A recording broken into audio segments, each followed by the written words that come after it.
Alright, CRST.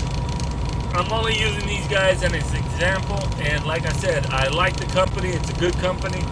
It's a great company to get started with if you don't have a CDL and you want one and you're not sure if anybody will help you. Two things to remember. Make sure you don't have any drug or alcohol issues when you get on, otherwise don't even bother. Make sure if you have any felonies on your system or in the system, and let's say you got out of prison. If you have any felonies, make sure you're up front with them. Don't lie about it, because they will still hire you if you've not had any trouble with the law within 7 years after that felony. Like for instance, let's say you had a stolen vehicle, you were arrested, you did some jail time, you got a felony on that. Well, you kept yourself clean, you got your Class A or a Class C license, you haven't had any tickets or any problems since then because you tried to straighten up. You go to CRST to apply for a Class A license, okay? They will ask you, do you have any felonies?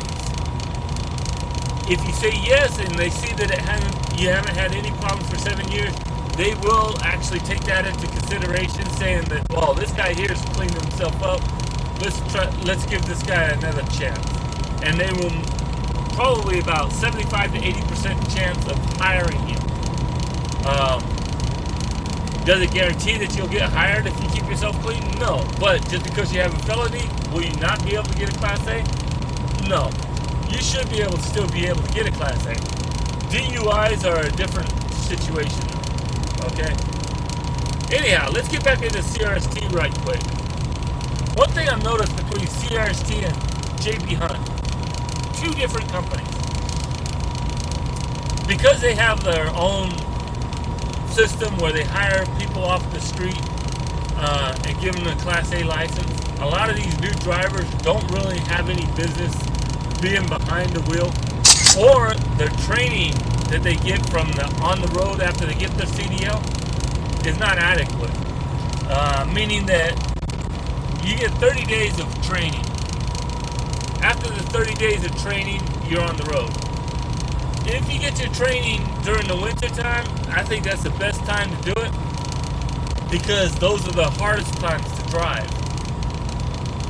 You got the bitter cold, you got the snow and ice, and the trainer, if he's good at what he does and he has experience in that weather, will actually guide you, or he'll guide the new driver through that, so that they are fully trained in that kind of driving condition.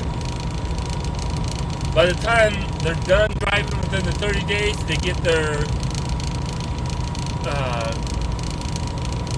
team driver, as you say. At that point, they start driving. CRST, Swift have a higher accident rate versus other companies like JB Hunt. Why is that?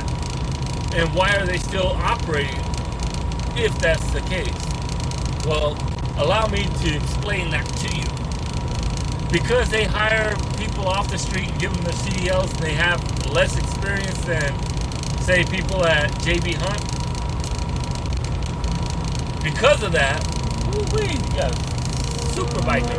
Whee! Okay, oh, he got the dash cam. Or helmet cam. And then we got an idiot following them.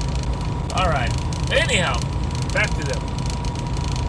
Their higher accident rate is because of new drivers or less experienced or improperly trained drivers.